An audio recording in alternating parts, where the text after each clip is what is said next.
surprising decision by Denver City Council now has statewide implications. Last week, Council voted to end its contracts with two private companies that run halfway houses in the city. That vote led to an uncomfortable committee hearing at the state capitol today where public safety chiefs didn't have their answers. Lawmakers were asking. So is a special session needed here? Is there a public safety concern? Politics guy Marshall Zellinger walks us through how a local issue just blew up statewide.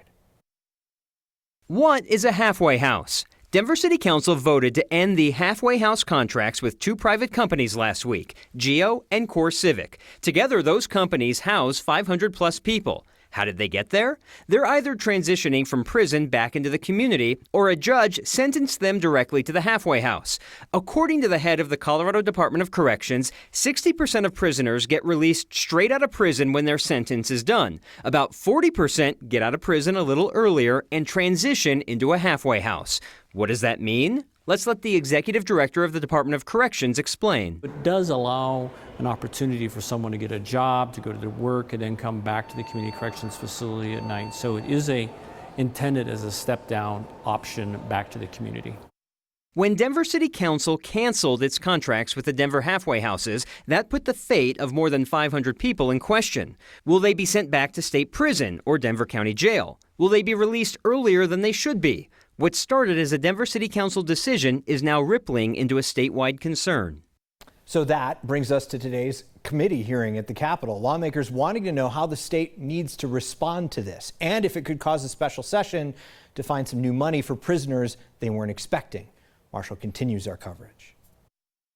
Is there anything that's stopping these facilities from shuttering tomorrow? I mean, in a short answer, no. This state legislative committee has no power over what Denver City Council did across the street last week. The inability for anybody's forethought of the implications of the decision being made was something that was sorely missed in that meeting. This committee is about reducing the state's prison population, which may have to increase. These unassuming halfway houses in different parts of the city may shut down, leaving 517 people in a pinch.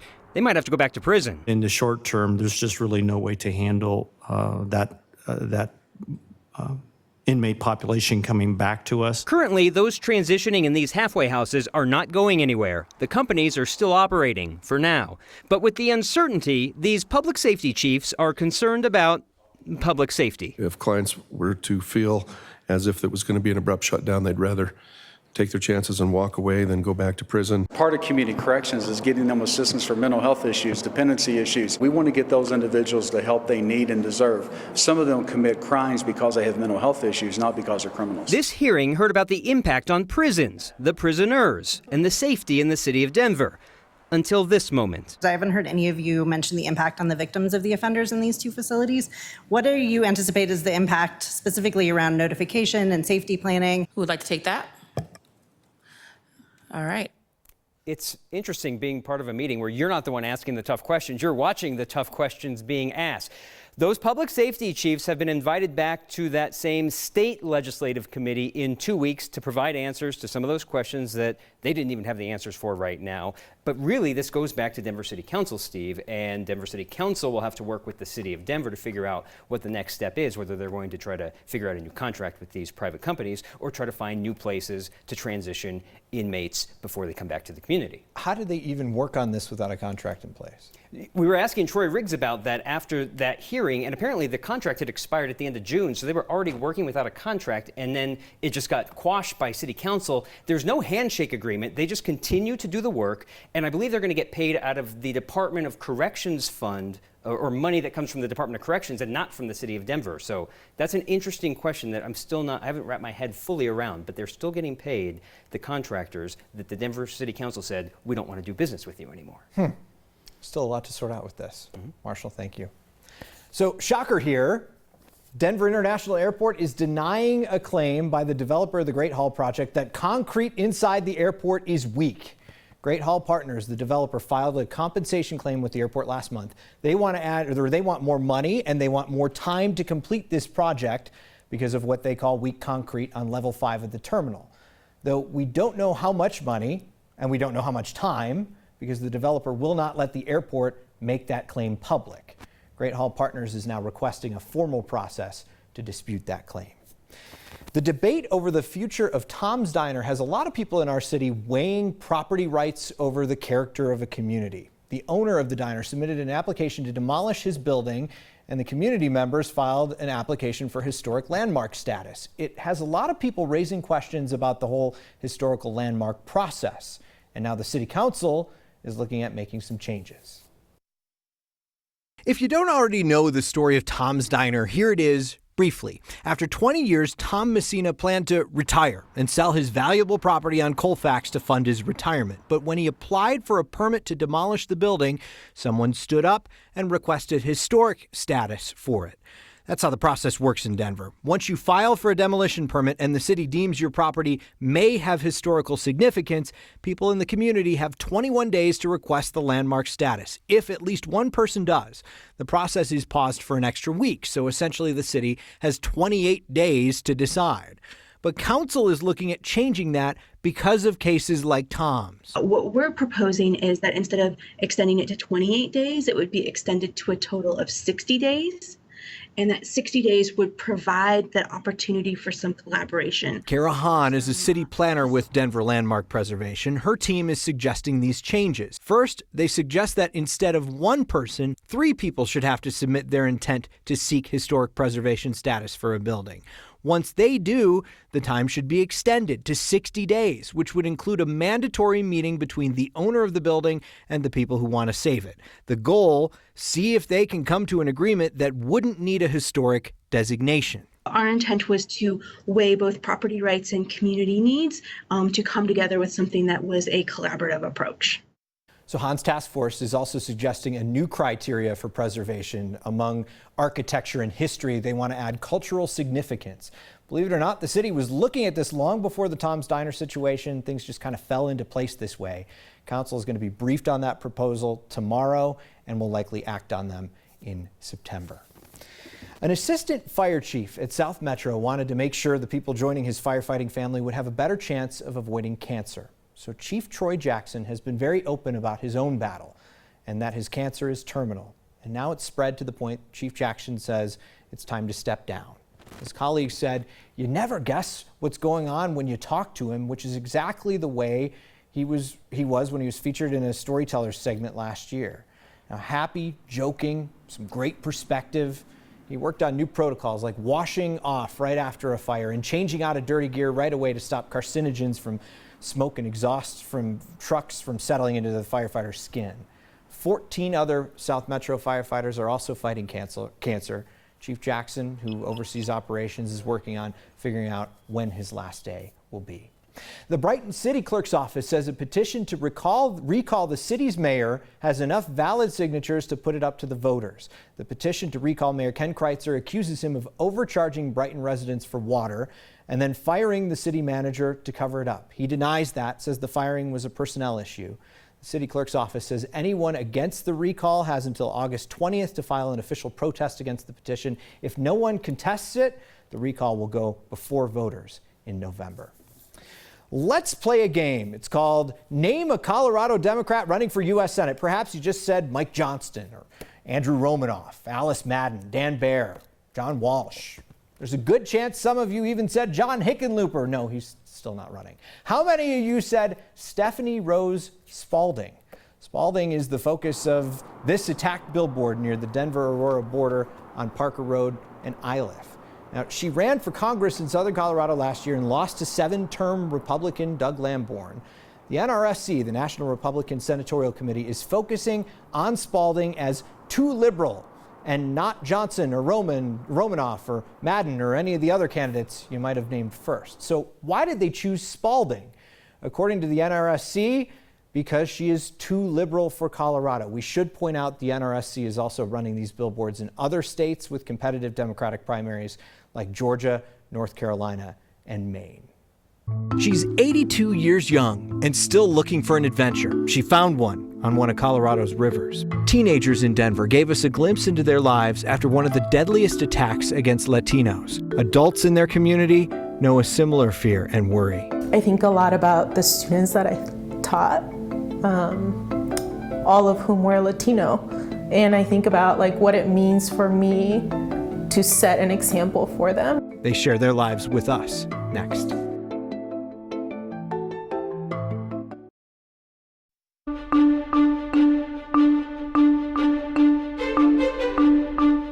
How about this for a Monday? Not bad, right? Sunshine, no severe storms to track thus far, and temperatures comfortable. Not too hot. We could be looking at records in the triple digits, but we're upper 80s to about 90 degrees, and that's what we'll see for most of this week. All the heavy thunderstorms are down to the south, and even those storms around Colorado Springs, Alamosa, and Walsenburg, they're producing rain and lightning, but there's not anything severe with that weather pattern that's developing to the south of us, and that's going to be the trend for the next couple of days. Isolated storms south tonight, and then a few more storms off to the east of us tomorrow. Bit of a dry line might set up between Sterling and down toward the Burlington area, but I think in Denver we're just kind of on the fringe of the thunderstorm activity, so enjoy. A nice way to kick off your Monday and your week with quiet weather. 57 the low tonight with clearing skies, upper 80s tomorrow. Isolated storms are possible south and east.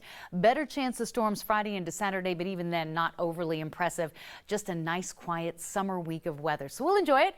And if the weather's quiet here, it may not be where you're going, so don't forget, you know, Steve, the 9 News weather app is super cool with the new radar, and it's interactive, and you should check it out. Absolutely. I have it on my phone right now. I thought you would. Yeah, thank you, Kathy.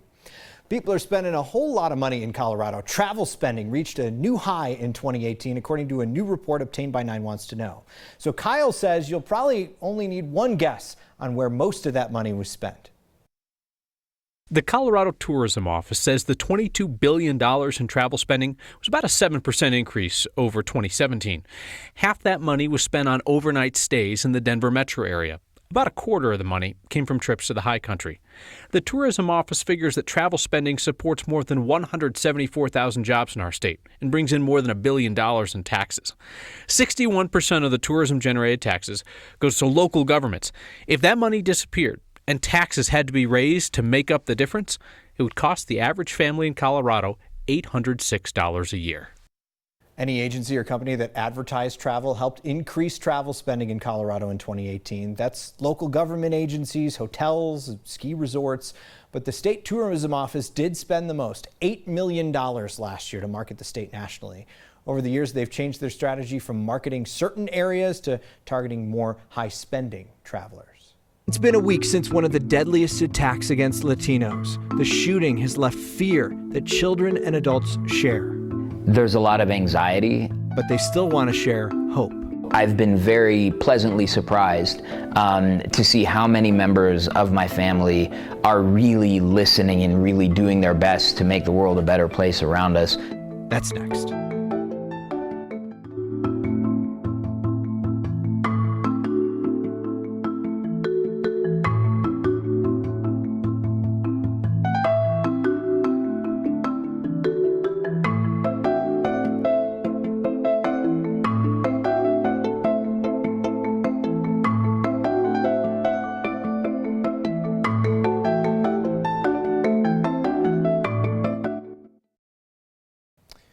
It's been a week since the deadly mass shooting in El Paso, Texas that targeted Latinos.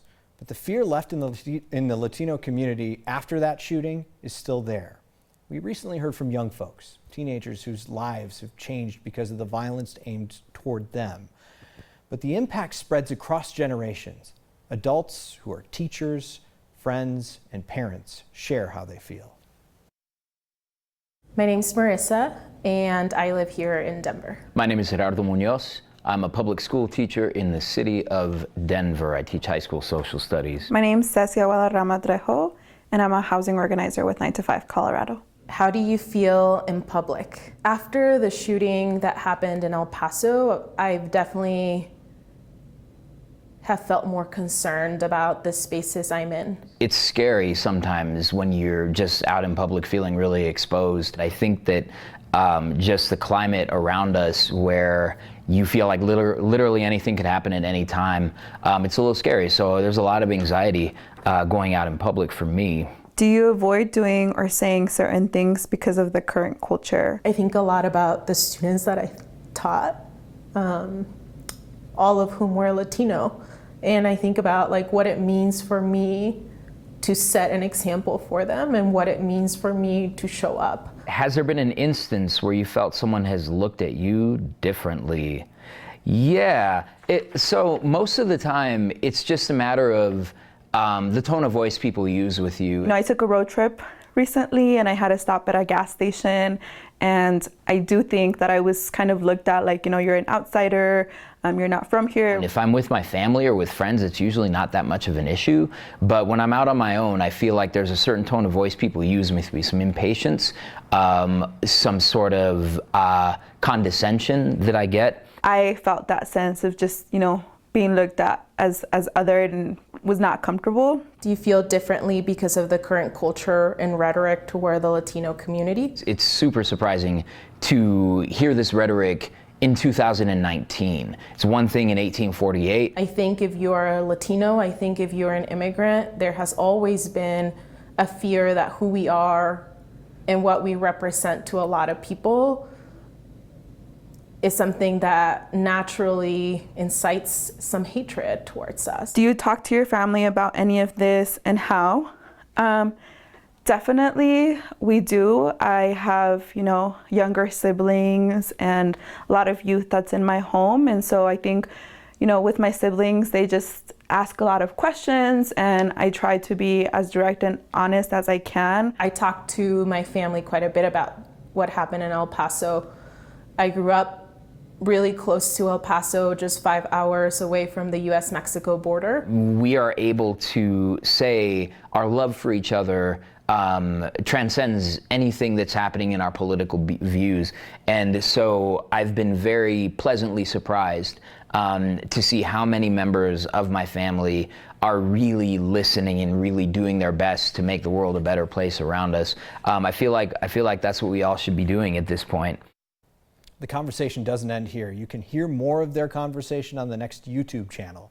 We want to hear from you too. Email next@9news.com or use the hashtag #HeyNext. Crossing off an adventure on her bucket list at 82, she is teaching us all to have a little bit more fun. That's next.